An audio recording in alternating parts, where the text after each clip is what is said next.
பீஷ்மர் விசித்திரவீரியனை அஸ்தினாபுரத்துக்கு அரசனாக்கினதுக்கு பிறகு சில நாட்கள் கழித்து விசித்திரவீரியனுக்கு திருமணம் செய்து வைக்க முடிவு செய்கிறாரு. அந்த சமயத்தில் காசி நாட்டின் மன்னன் தன் மகள் மூவருக்கும் சுயம்பரம் நடத்துறதை தெரிஞ்சுக்கிறாரு.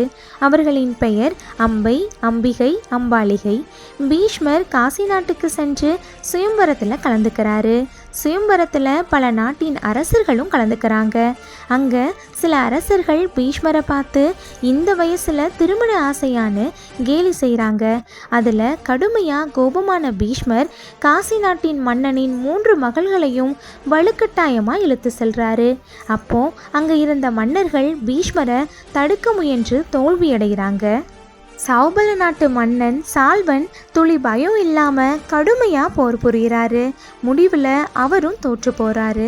நடந்த கடும் போரில் பீஷ்மருக்கு சிறிதளவு கீறல் காயம் கூட ஏற்படலை.